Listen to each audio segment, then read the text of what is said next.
علیہ وسلم نے ارشاد فرمایا کہ جب مجھے معراج کرائی گئی تو ایسی قوم پر سے گزر ہوا جن کے سامنے ایک ہانڈی رکھی ہوئی تھی جس میں اچھا پکا ہوا گوشت، اور دوسری ہانڈی رکھی ہوئی تھی اس میں سڑا ہوا گوشت۔ تو یہ جو قوم ہے وہ اچھا گوشت چھوڑ کر سڑا ہوا خراب گوشت کھا رہے تھے۔ تو اللہ کے رسول صلی اللہ علیہ وسلم نے جبرائیل علیہ السلام سے پوچھا، جبریل یہ کون لوگ ہیں کہ اچھا گوشت تو چھوڑ رہے ہیں اور سڑا ہوا خراب بدبودار گوشت کھا رہے ہیں؟ تو جبرائیل علیہ السلام نے فرمایا، اللہ کے پیارے محبوب، یہ وہ لوگ ہیں کہ جن کے پاس اچھی بیوی تھی، جن کے پاس بیوی تھی، بیوی کو چھوڑ کر کسی اور عورت کے ساتھ منہ کالا کرتے تھے، اور عورتیں جن کے پاس مرد تھا، مرد اپنے مرد کو چھوڑ کر کسی اور غیر کے ساتھ منہ کالا کرتے تھے، یعنی زنا کرتے تھے۔ یہ زنا کرنے والوں کی سزا ہے، اللہ کے رسول صلی اللہ علیہ وسلم۔ اچھا، اب حدیث میں ہے کہ جب انسان زنا کرتا ہے تو زنا کرنے کی حالت میں مومن نہیں رہتا۔ اچھا، اب زنا کی سزا کیا ہے؟ اگر بغیر شادی شدہ ہے تو 100 کوڑے لگائے جائیں گے، اور اگر شادی شدہ ہے تو اس کو سنسار کیا جائے گا۔ سنسار یعنی پتھر مار مار کے اس کو مار ڈالا جائے گا۔ قانون یہ ہے شریعت کا کہ یہ سزا جو جاری کر سکتا ہے وہ حاکم اسلام یا اس کے نمائندے، اس کے علاوہ کوئی یہ سزا جاری نہیں کر سکتا۔ بھئی کھڈا کھودا جائے اور آدھا انسان اس کے اندر ڈال دیا جائے اور پتھر مار مار کر اس کو مار ڈالا جائے۔ کتنی سخت سزا ہے! ایک تو تلوار سے گردن کاٹ دو، گولیاں مار دو، لیکن یہ پتھر، ایک پتھر لگ رہا ہے، دوسرا لگ رہا ہے، تیسرا لگ رہا ہے، پورا چہرہ جسم زخمی ہو رہا ہے، خون کے فوارے چھوٹ رہے ہیں، اور فوراً جان نہیں نکلے گی اس کی۔ جان نکلتے ہوئے دیر لگے گی، وہاں تک اس کو سخت تکلیف ہوگی۔ اتنی خطرناک سزا ہے یہ۔ اب ہمارا ذہن اس طرف جاتا ہے کہ یار زنا کی سزا اتنی بڑی سزا۔ ہمارا ذہن اس طرف نہیں جاتا کہ زنا کتنا بڑا گناہ ہوگا، کتنا بڑا گناہ ہوگا زنا، کہ شریعت نے اس کی سزا اتنی بڑی رکھی ہے۔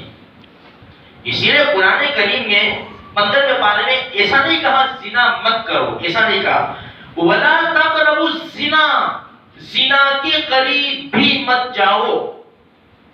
جو چیزیں زنا کے قریب لے جاتی ہے اس کو چھوڑ دو۔ آج سب سے بڑی ذلیل چیز انٹرنیٹ ہے، سب سے خطرناک چیز ہے۔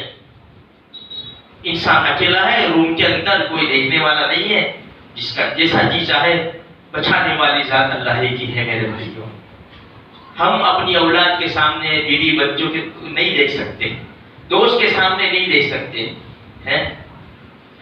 ہم کو یہ شرم نہیں آتی کہ رب تو دیکھ ہی رہا ہے۔ دوسرے یہ فرشتے ہم نے سنا ہے کرامن کاتبین یعلمون ما تفعلون، تم جو کچھ کرتے ہو ریکارڈ ہو جاتا ہے۔ اس لیے گناہ کرتے ہوئے سب سے پہلے اللہ سے شرم آنی چاہیے۔ میں میری اولاد کے سامنے، میرے دوست کے سامنے یہ کام نہیں کر سکتا، میرے رب کے سامنے مجھے شرم نہیں آتی؟ یہ فرشتے موجود ہیں، مجھے شرم نہیں آتی؟ میری حفاظت کے لیے اللہ پاک نے فرشتے رکھے، مجھے شرم نہیں آتی؟ اگر یہی فرشتہ ظاہر ہو جائے فوراً ہم کیا کر سکتے ہیں؟ اس لیے میرے بھائیوں، زنا کے قریب بھی مت جاؤ۔ ایک دو بات میں آپ کو بتاؤں، دیکھو قرآن کریم نے 18ویں پارے میں سورہ نور میں اپنے گھر کے اندر یہ تو کیا بھائی سلام کر کے گھر میں داخل ہو، فَإِذَا دَخَلْتُمْ بُيُوتًا فَسَلِّمُوا عَلَىٰ أَنفُسِكُمْ۔ جب انسان سلام کرے گا تو اندر کوئی کیسی بھی حالت میں ہوگا، اچھی حالت ہو جائے، بھائی کوئی آ رہا ہے۔ اچھا، یہ تو معاملہ گھر کے اندر کا معاملہ۔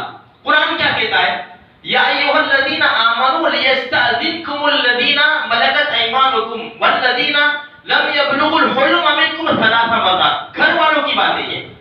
اولاد کو ماں باپ کے روم میں جانا ہے, ماں باپ کو اولاد کے روم میں جانا ہے, بھائی کو بہن کے روم میں جانے کی ضرورت پڑی, بہن کو بھائی کے روم میں جانے کی ضرورت پڑی. تو قرآن کہتا ہے کہ 3 ہمیشہ اجازت لے کے جانا ہے, لیکن 3 وقت کپڑے اتارنے کے وقت ہوتے ہیں. من قبل صلاۃ الفجر, اس لیے کہ رات کو لوگ نائٹ ڈریس وغیرہ پہن کر سوتے ہیں, کون کیسی حالت میں ہے, سیدھا بھائی بیٹا چلا آیا, بیٹا جوان بیٹا ماں کے روم میں دروازہ کھول کے چلا آیا. ماں باپ کس حالت میں ہے, اسے تعلیم دینی چاہیے کہ بیٹا جب تک دروازہ نہ کھٹکھٹاؤ, سلام نہ کرو, ہم کہیں کہ اندر آؤ تو تم اندر آ سکتے ہو. من قبل صلاۃ الفجر وحین تضعون ثیابکم من الظہیرہ, دوپہر کا وقت لوگ آرام کرتے ہیں, کس حالت میں ہے کیسے نہیں ہے. ومن بعد صلاۃ العشاء, اور عشاء کے بعد جب سونے کا وقت ہے. یہ تو گھر کا معاملہ ہے. اب ایک چھوٹی سی بات بتاؤں جو ہمارے وہاں عام ہے. بھائی ہمارے گھر جب مہمان آتے ہیں نا, مرد تو پانی لے کر کون آتا ہے, پانی لے کر؟ بیوی آئے گی, بھابھی آئے گی, کون آئے گا, جوان بچی آئے گی. یہ سراسر غلط ہے میرے بھائیوں. یہاں تک کہ بھائی اگر یہ مکان ہے, کوئی آ رہا ہے, مرد ہے, تو عورت نہیں کہے گی کہ آؤ. عورت کے لیے اجازت نہیں ہے کہ وہ کہے کہ آؤ.